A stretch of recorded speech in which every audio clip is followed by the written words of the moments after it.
Good morning. I'm Chris, and this is the Good Morning Show. And this is the only live stream on YouTube that exists since only because of my employment status. So let's go ahead and get into what is in the news today. All right, the first thing we're going to start off with, let me get up there,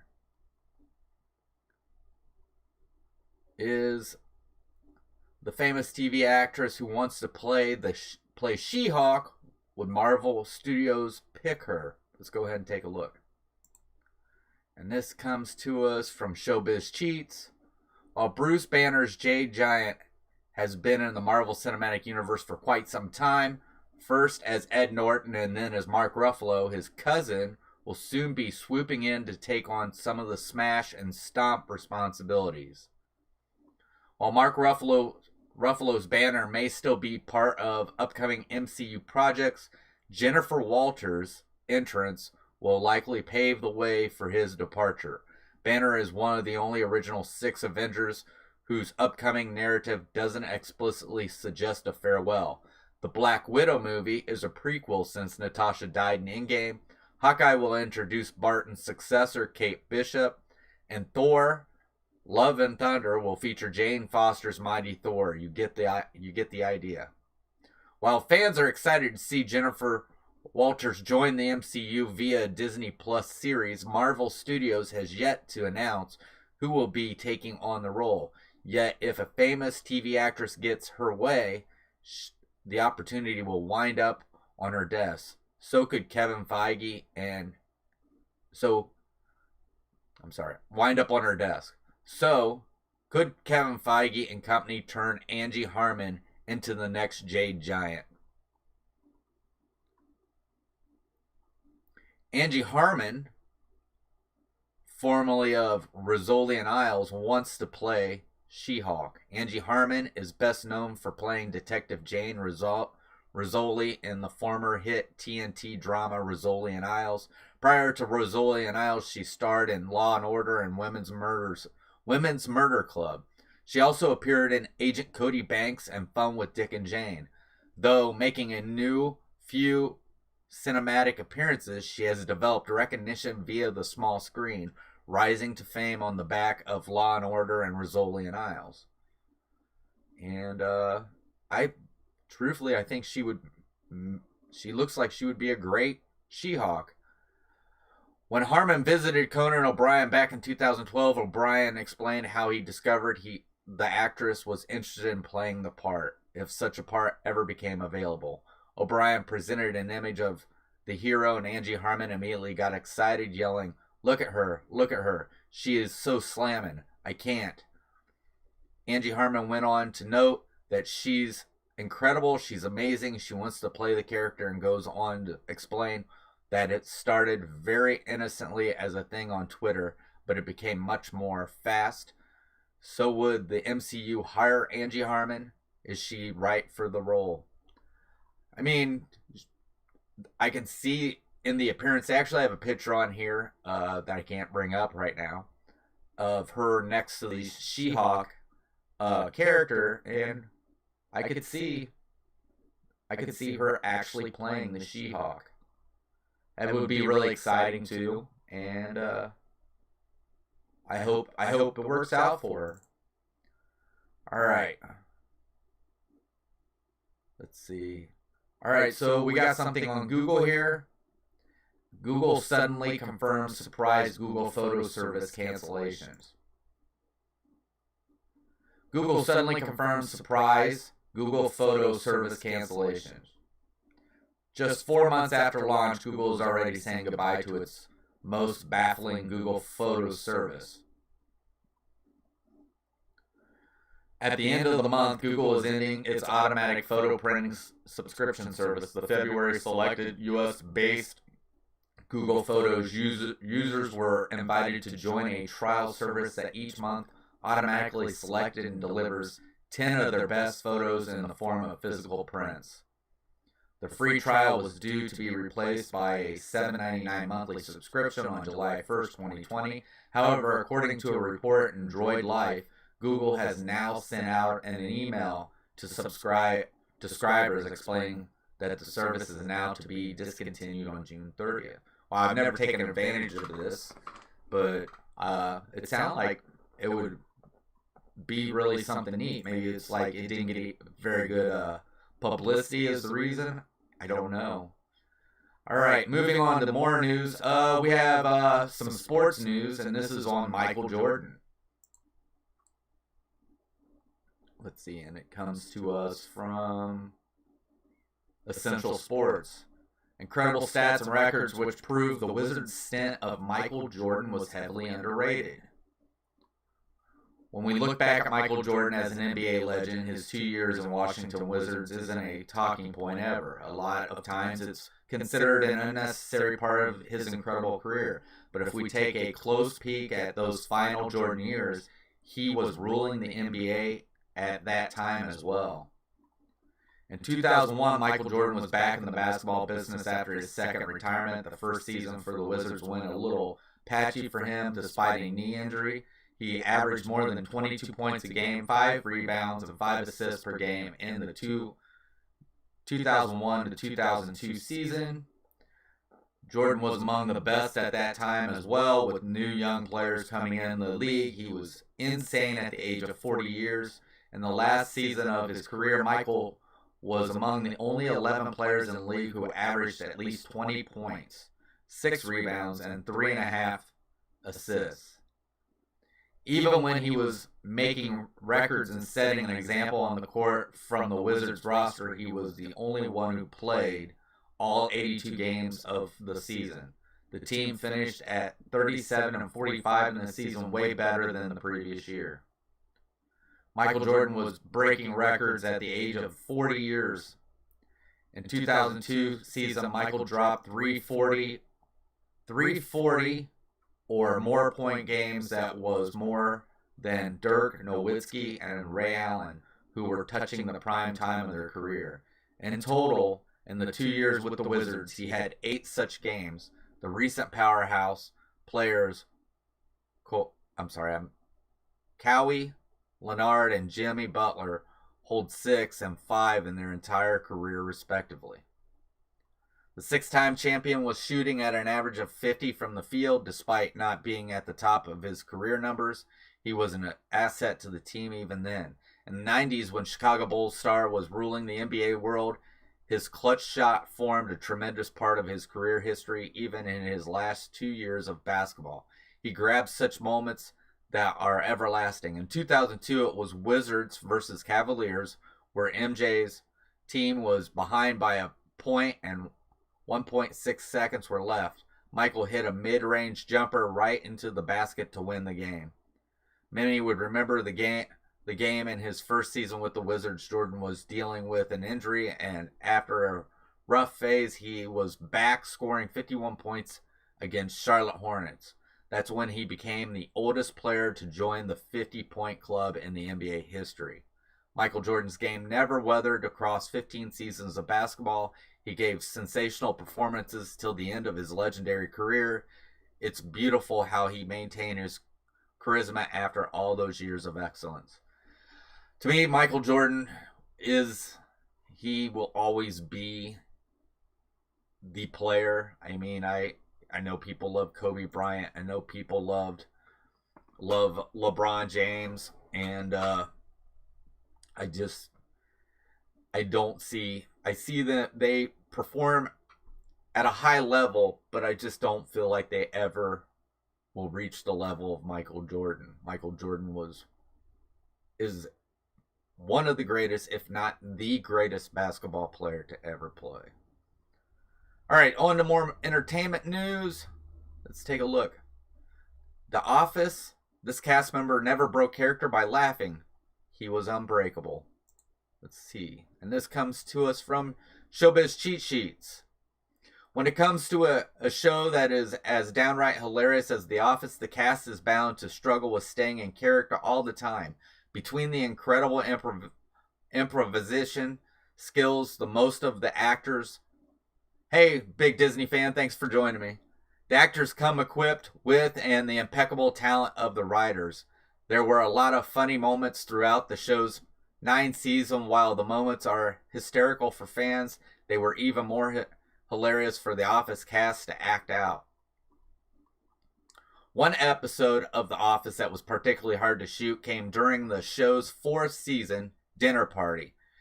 It is often heralded as one of the most hilarious episodes in the entire series because of its non-stop, cringeworthy, and laugh-out-loud moments. In an interview with the Rolling Stones, the cast of The Office shared that they constantly broke character when filming this beloved episode. The Office cast often caught the giggles and broke character. But what exactly does breaking character mean? Roughly speaking, it means that an actor stops acting as their character and starts... It just jumped on me. Oh no. Let's see if I can get back to it real quick. I apologize. Oh, here we go. Here we go. But what exactly does breaking character mean? Roughly speaking, it means that an actor stops acting as their character and starts acting like themselves again. There can be all sorts of reasons for an actor to break character, but 2 of the most common reasons are because they've forgotten their lines or they've started laughing at something that their fellow actors are doing. For cast of The Office, the latter was certainly more common. Fortunately for fans, the cast of The Office breaking character resulted in some truly fantastic bloopers. Outtakes from Dinner Party are particularly hilarious, as you can quite literally witness John Krasinski, who played Jim Halpert, squealing over how funny Steve Carell is. Even Carell, who played Michael Scott to perfection, found the episode hard to shoot. And the outtakes, you can actually hear the crazy stupid love actor declare that they were never going to get through the episode. John Krasinski was nervous about adding more characters to the funny episode. Krasinski even shared that while filming Dinner Party, he was nervous for more of the cast to come and shoot their scenes. He was barely keeping it together with 4 people, and adding 4 more into the mix made the task of staying in character even more arduous. The Dinner Party episode, The Office, was particularly hard to film. I remember Angela and Ed coming into the episode, and Jenna and I and Steve just looking at her being like, oh no, not another one. It was like you couldn't bring another funny person into the room because it was just exploding with fun and hilarity. When they arrived, it was like, oh my God, I don't even know if we can handle it. I don't know if this episode is going to be able to handle it. Krasinski shared about filming that particular episode of The Office. But there was one member of The Office cast who could always keep it together. Oscar Nunez, who played Oscar Martinez on the show, was known for his ability to never break character, according to Ed Helms, who played Andy Bernard. Nunez was a legendary at keeping his laughter at bay. Oscar Nunez was famous for never breaking character. If you ever watched Office outtakes, you know it can be a disaster when we start laughing. Oscar Nunez was legendary because he was unbreakable. He never ever broke. On the other end of the spectrum, you had me and Krasinski and Angela, and we were just like giggle maniacs. If something tickled with us, it was over, and we would ruin take after take after take and burn a lot of film. Helms shared about his fellow cast member. It's impressive that Nunez always managed to stay in character, but we'd like to see if he could have withstood the Dinner Party episode. So obviously, Oscar wasn't part of the Dinner Party episode, so I guess that would have been it, to see if he would have been able to keep it. All right, on to some Disney news. And we have Disney Park reveals changes made for the safety during reopening. And this comes from Cinema Blend.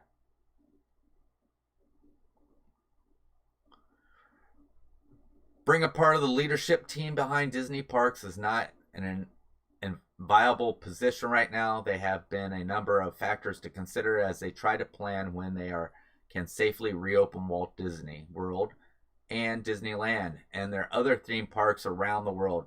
Now, as they announce plans to bring guests back, they are also offering new rules and guidelines too. Anyone who's visiting a Disney park knows that one of the things you can always count on is long lines and a lot of other people. It's probably not realistic to expect that to completely change, but on June 19th, Disney Parks announced the creation of the Disney Park Pass system for Disney World. They are creating this measure in accordance with government and health authorities with the hopes of promoting physical distancing within their parks when they reopen. The Park Pass system is an online reservation system, and it will be the only way to buy a ticket for the foreseeable future. This will allow Disney to limit the number of guests that are in their park at a given time, which will in turn make it easier for them to spread out a bit while they're there. It's a big change for everyone involved, the park staff and the guests included. From now on, you can't just show up at Magic Kingdom, Animal Kingdom, or Epcot on the day you want to visit and expect to be let in. Prospective visitors will have to create an account and reserve their spot ahead of time. Guests will only be able to reserve a spot at one park per day. In other words, no more park hopping. This will be true regardless of it if you're buying a single ticket or you're an annual pass holder. Disney also said that by June 28th, guests will be able to use the online system to make reservations through 2021. As of right now, Disney is set to open Magic Kingdom and Animal Kingdom on July 11th, followed by Epcot and Disney Hollywood Studios on July 15th. This is just one of many steps that Disney has taken to try to encourage park safety during their phased reopening. It remains to be seen how many people will be willing to visit Disney parks in the immediate future as COVID-19 continues to be a threat. Disneyland Anaheim has faced some backlash for the decision to reopen in July. A petition is currently circulating that asks for the opening to be delayed. So there's going to be a lot of changes, of course. We all knew that. And, I'm sure Disney's got a plan. And I know everybody's like, well, I can't believe they're going to be doing this all the way till September of 2021. The thing is Disney usually sets back their dates farther, so in case anything happens, so they can change it. So it might not go all the way to that. But we do have other news on Disney real quick. And this comes from WDW News Today. Understand this; these are third party news sources, and may not always be how do I want to say trustworthy. The following resorts have announced their reopening dates at Walt Disney World Resort, with many of the other resorts beginning their phased reopening tomorrow. We knew it would only be a matter of time until the rest of the resort reopening would be announced. So it looks like July 10th, Disney's Animal Kingdom Villa, Jambo House. Wow, I was told that we just read the other day that they were going to close that indefinitely, but sounds like it's going to be opening up. Also on the 10th is Disney's Pop Century Resort, Disney Contemporary Resort. On the 29th is Disney's Caribbean Beach Resort. August 12th, Disney's Polynesian Village Resort, Disney's Art of Animation Resort. August 24th, Disney's Yacht and Beach Club. September 21st, Disney's Grand Floridian Resort and Spa. October 1st, Disney's Boardwalk Inn. October 14th, Disney's Coronado Springs Resort. Currently no dates provided for Disney's All-Star Resorts, Disney's Port Orleans Resort, French Quarter, and Riverside, Disney's Animal Kingdom Lodge, and Disney's Wilderness Lodge. The Walt Disney World website reads, given the current situation, there are some Disney resort hotels in other areas that are not, as of this time, being scheduled for reopening yet. We will continue to evaluate the situation and reopen more locations when the environment is right to do so. While these plans evolve, we will be monitoring the constantly changing health environment and its impacts on the state of Florida. We find the right time to welcome back even more of our guests. So we got a schedule on the dates for the resorts to open up. So things are starting to look pretty good. Let's see. We'll go on down. Let's see what else we got.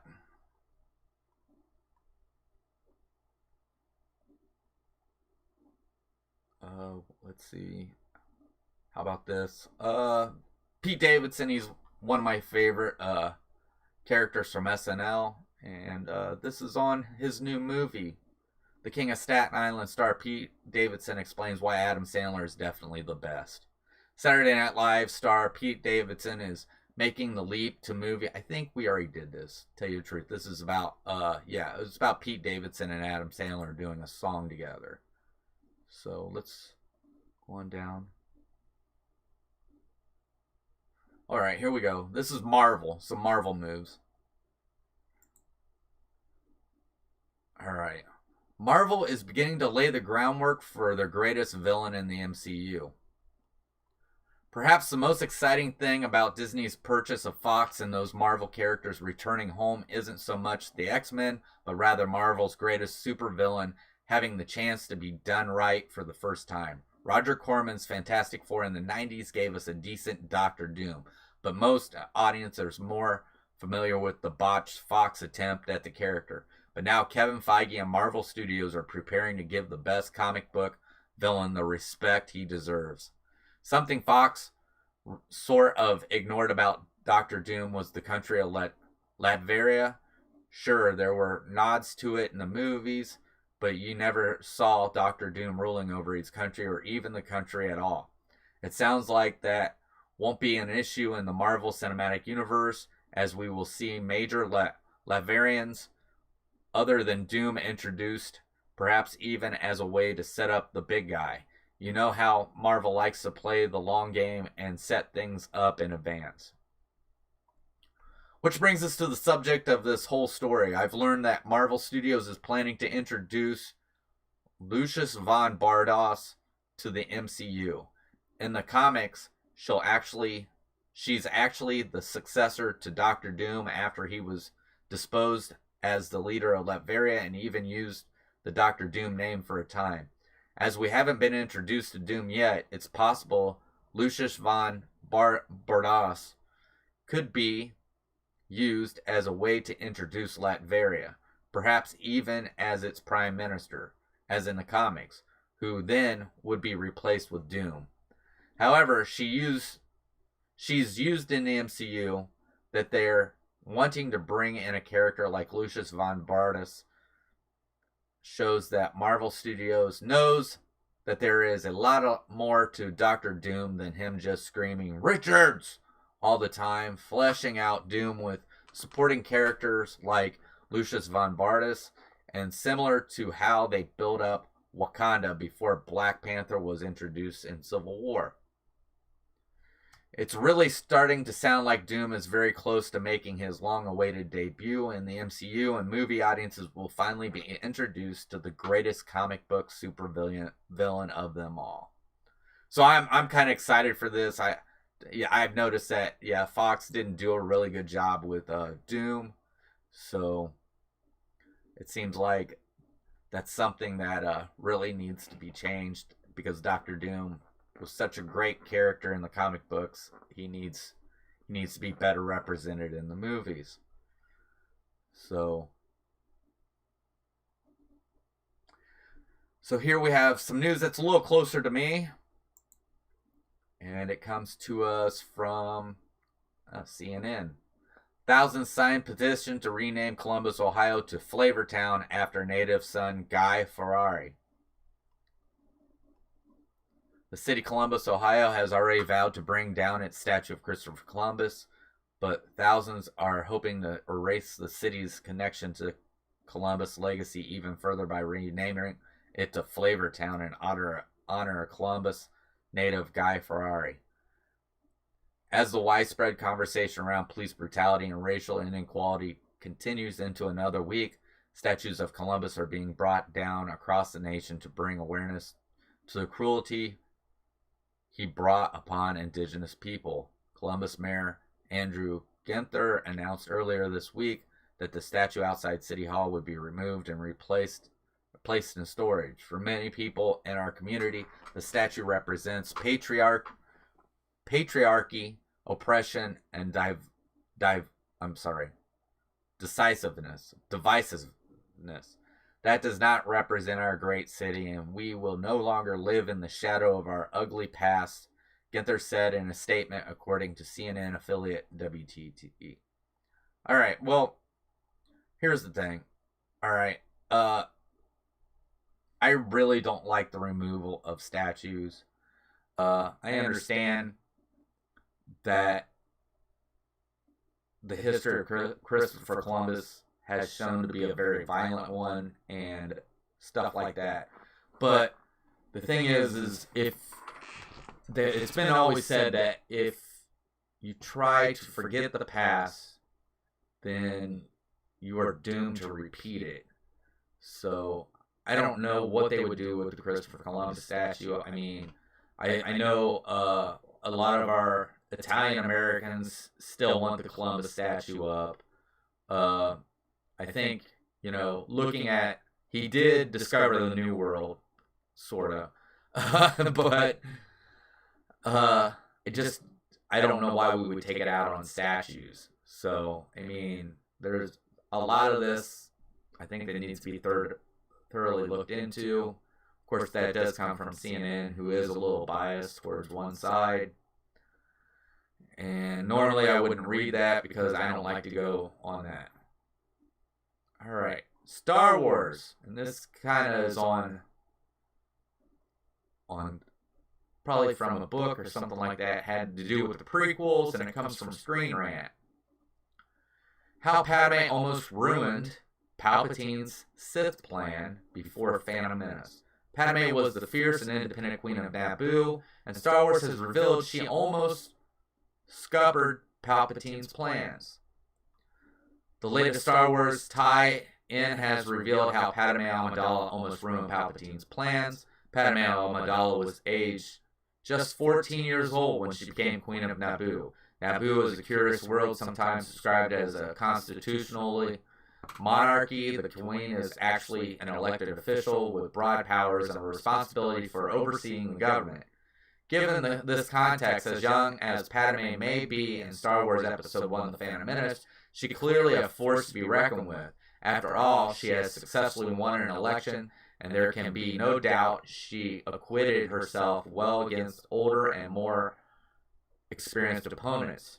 Still, when the Trade Federation invaded Naboo, it proved to be Padme's trial by fire. She was still a new queen, and now she was facing a graver threat than any of her successors.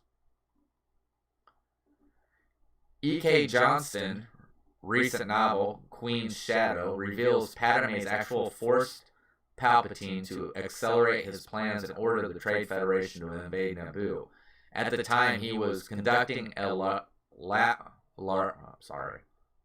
laborious political game in the Senate using the Trade Federation in order to strengthen his position. As Darth Sidious, he was continually manipulating others into presenting legislation on behalf of the Trade Federation. As Senator Palpatine, he was leading resistance to these bills, earning himself a strong reputation and winning accolades for the speed with which he identified weakness in legislation he had supposedly only just seen. Palpatine was quite enjoying these political games until he received disturbing news from Naboo. Under the reign of Padme's predecessor, Naboo had become increasingly dependent on imports from other star systems. Sorry, I just lost it. Alright. This was a key part of Palpatine's plan because it meant Naboo could not be self-sufficient, and thus a Trade Federation blockade would lead to famine and significant loss of life. Padme, however, was not happy with the situation. She had kept her views quiet during the election simply because she didn't believe in publicly criticizing the Queen.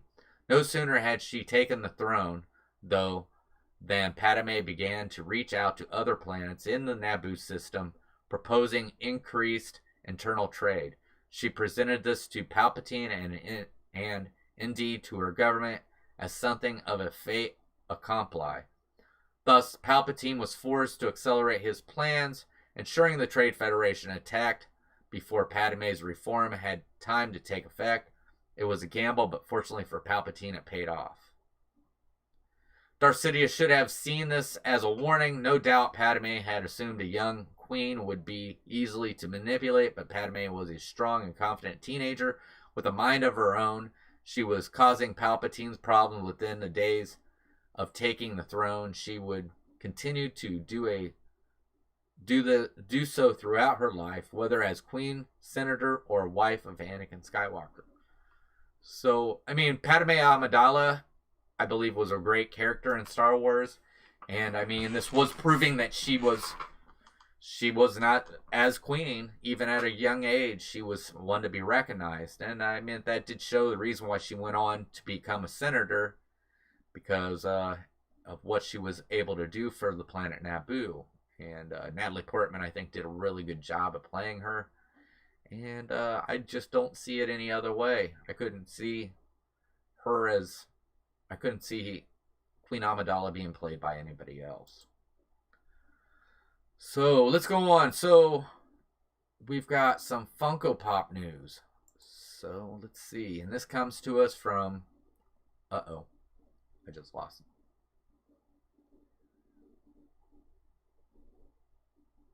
Let me get rid of that.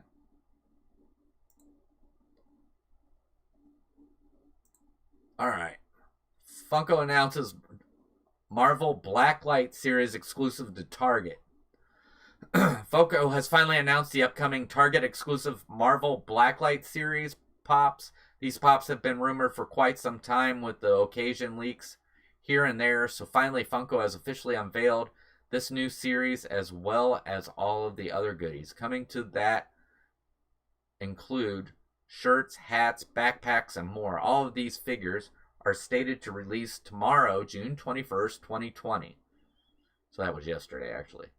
To start things off, we are checking out Funko clothing items that will be coinciding with the Pop's release. There will be 2 hats. One is a blacklight Iron Man, and the other is a blacklight coloring of the Amazing Spider-Man logo. There are also socks coming out that feature Marvel heroes, Thor, Spidey, and Iron Man, all in colorful designs. There will also be 4 special Blacklight series cups featuring these characters, as well as Blacklight Captain America.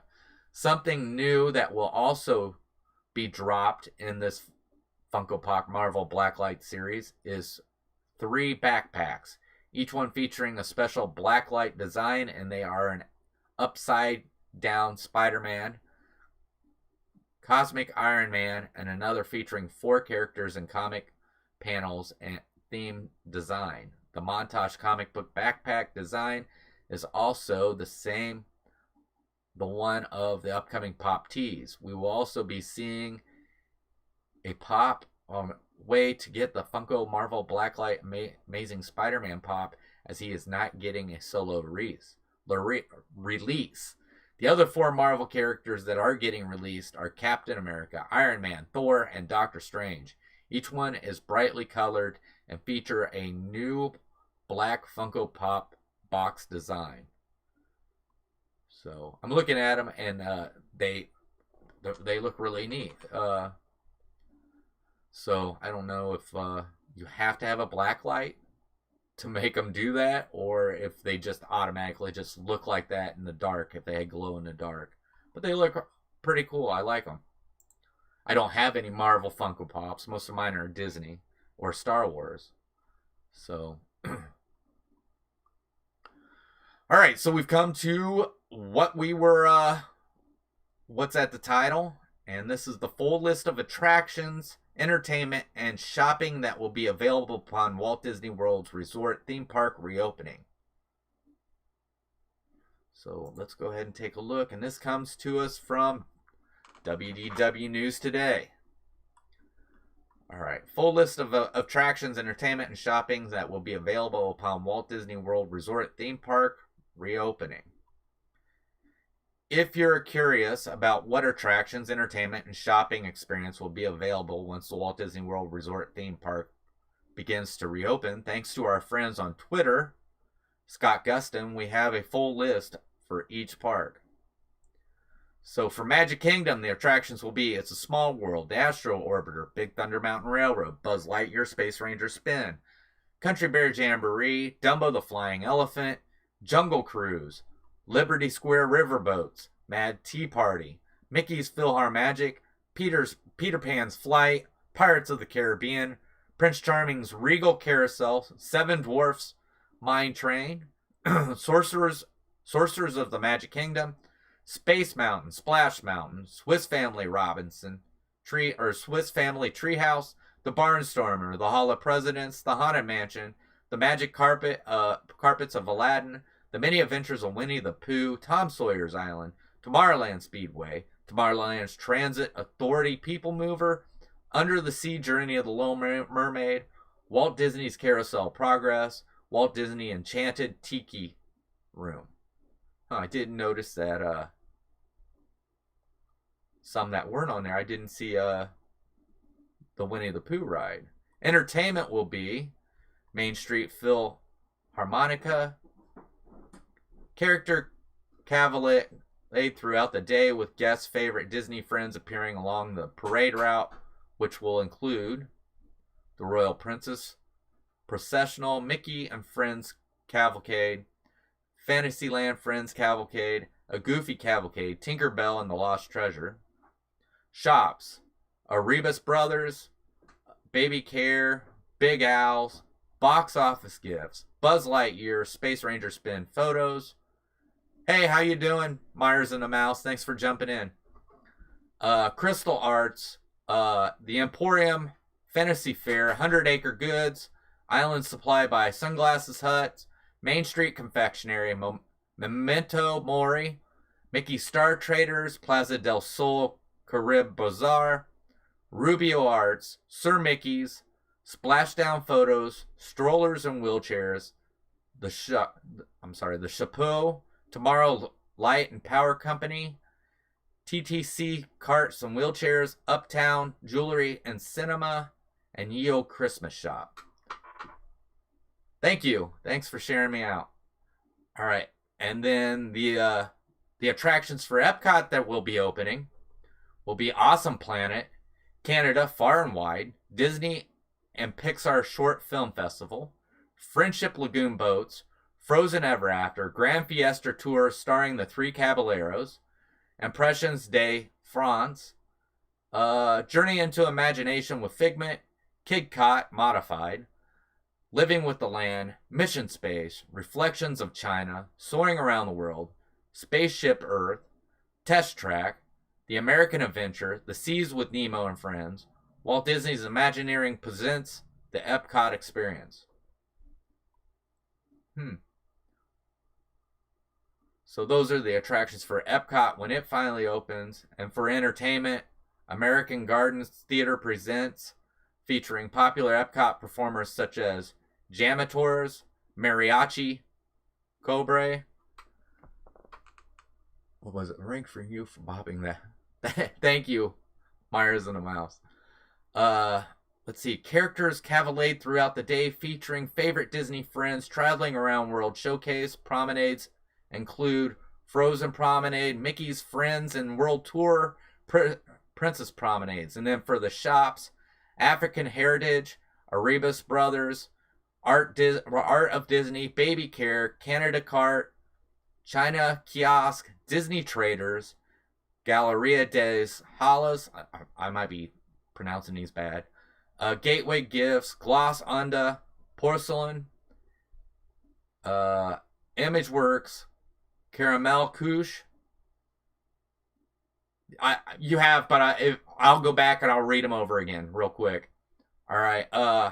Mexico Indoor Plaza, Mission Space Cargo, Mitsukoshi, Mouse Gear's temporary location, Pen Traders, Camera Center, Port of Entry, Puffin's Roost, Sea Base Alpha Gift Shops, Strollers and Wheelchairs, Tea Caddy, Test Track, Semporium, Woodcarvers, World Travelers. And I'll go back and I'll read the attractions that are open for Magic Kingdom, and if there's a shop you want to know is open, I'll let you know. So all right, so the ones for the Magic Kingdom, once again, is It's a Small World, Astro Orbiter, Big Thunder Mountain Railroad, Buzz Lightyear Space Ranger Spin, Country Bear Jamboree, Dumbo the Flying Elephant, Jungle Cruise, Liberty Square Riverboat, Mad Tea Party, Mickey's PhilharMagic, Peter Pan's Flight, Pirates of the Caribbean, Prince Charming's Regal Carousel, Seven Dwarfs Mine Train, Sorcerers of the Magic Kingdom,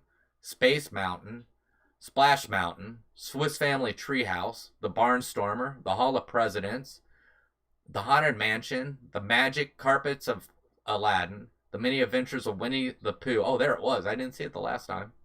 Tom Sawyer's Island, Tomorrowland Speedway, Tomorrowland Transit Authority People Mover, Under the Sea Journey of the Little Mermaid, Walt Disney's Carousel of Progress, and Walt Disney's Enchanted Tiki Room. So those are all the attractions that are open.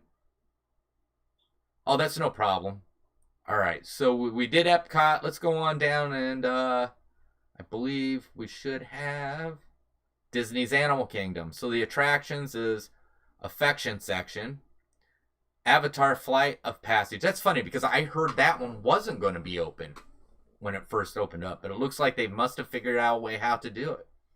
Dinosaurs, Discovery Island Trail, Expedition Everest, Gorilla Falls Exploration Trail, It's Tough to Be a Bug, Cali River Rapids, Kilimanjaro Safaris.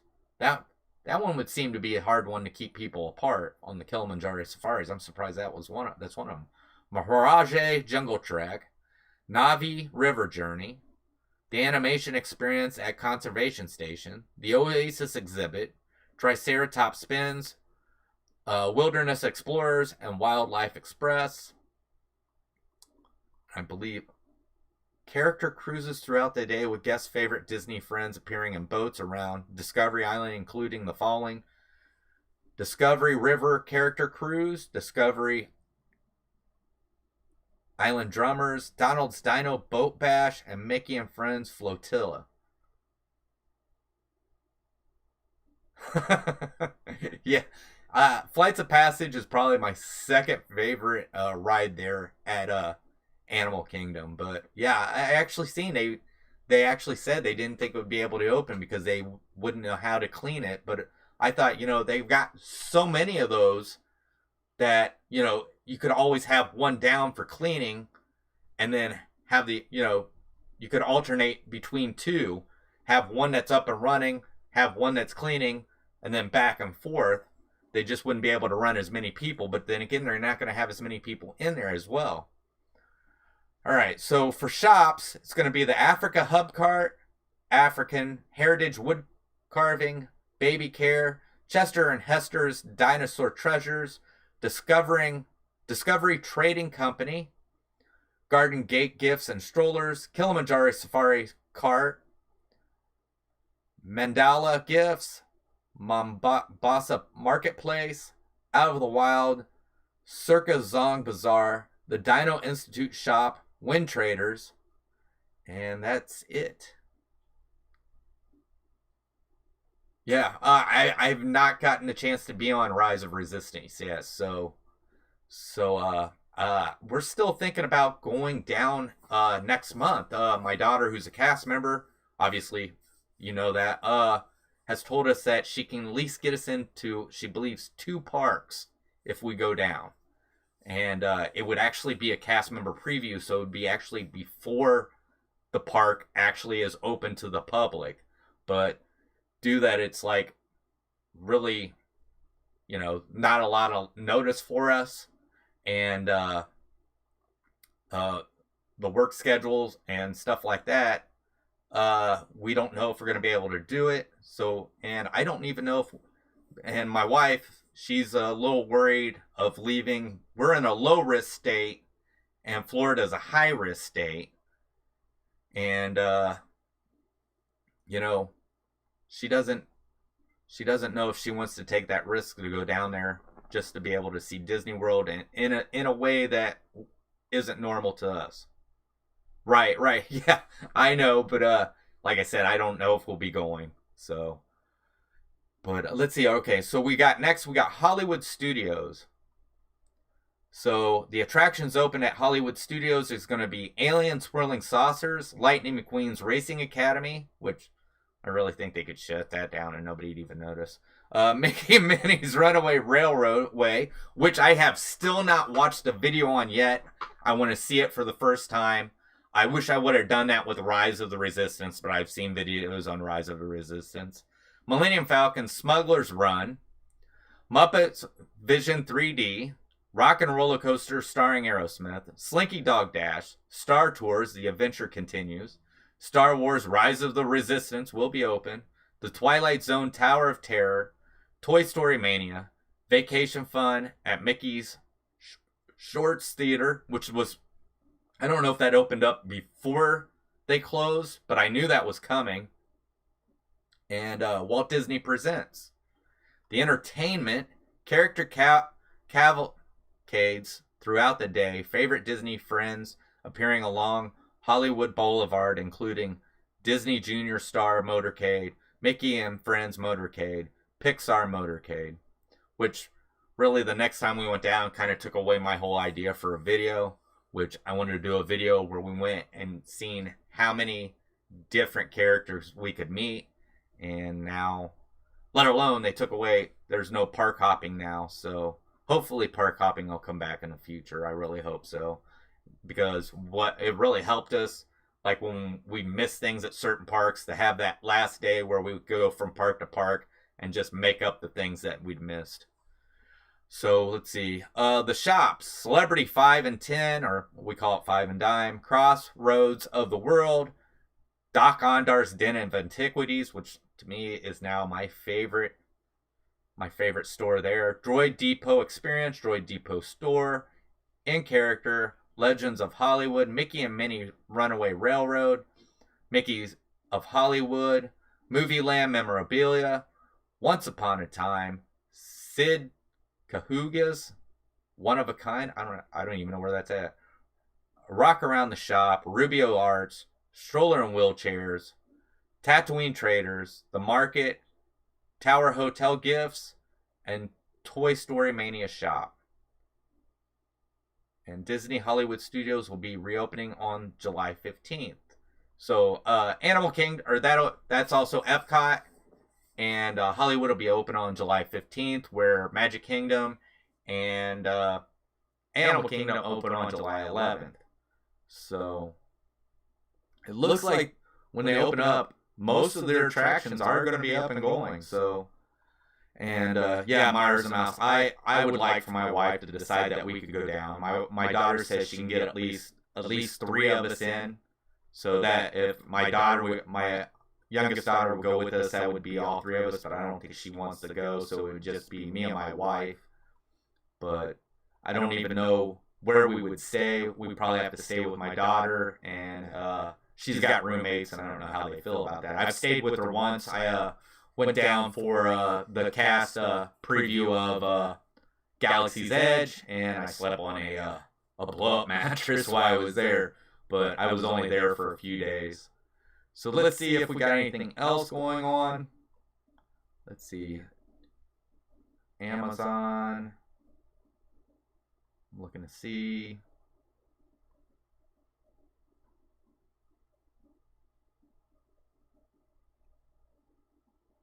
Oh, wow. Oh, I'm sorry to hear about that. Oh, here we go. Oscar Isaac says he'll only return to Star Wars if I need another house or something. Wow, that's kind of big, since they were, I think, planning a show for around him. So let's... I know Disney Plus, I think, they were actually talking about doing a show on Poe Dameron, I believe. This comes from IndieWire. Oscar Isaac says he'll only return to Star Wars if I need another house or something. After Star Wars and Dune, Oscar Isaacs is returning to the world of auteurs with Paul Schrader, the card counter. After years enchanted in the big budget spectacle from Star Wars, The Last Jedi, and The Rise of Skywalker, to Dune and lending his voice to the animated series Star Wars Resistance, Oscar Isaac is finally getting back to his art film roots. He'll soon be seen in Paul Schrader's upcoming The Card Counter as a gambler and former soldier who set out to help a young man seeking revenge on a mutual enemy from their past. Teasing the upcoming film, which was shut down by the pandemic in mid-March with only 5 days left of filming, Oscar Isaac and Paul Schrader appeared on a Deadline panel where, of course, the subject of Star Wars popped up, especially regarding Oscar Isaac's possible return to the franchise. The answer is likely no, which makes sense given that his character arc as Poe Dameron wrapped up with the sunset of the Skywalker saga and the last film directed by J.J. Abrams and released in December 2019. I enjoyed the challenges of those films and working with a very large group of incredible artists and actors, prop makers, and designers, and all that was really fun, Isaacs said, but there's a caveat. Okay, so, you know, I thought they said they were going to have a Poe Dameron show on Disney Plus, and it looks like if they do, they're going to have to find another actor. Oh yeah, my daughter's birthday's in August as well, and yeah, I just don't know. Like I said, I don't know if we want to go down, because it's just there's no fireworks, there's no parades, you can't meet characters, and it's just going to seem completely different. And unless you have a reservation, you're not guaranteed to get into the park. So I don't know, and I think it's going to be pretty tough. Now I did cover the resorts that were opening and what dates they were opening just earlier. And like the one resorts that we stay at a lot, they don't even have an opening date yet. So we would have to stay at, well, it'd be my favorite value resort to stay at is Pop Century. But we stay at the All-Star resorts a lot. And they have no opening date for the All-Star resorts, which is kind of sad. But I do love Pop Century. And Pop Century is near the Skyliner, so, but, yeah, but, you know, hopefully you get to go down in August. That would be great, and, I'm hoping to go. I'd like to go at least. I'm hoping.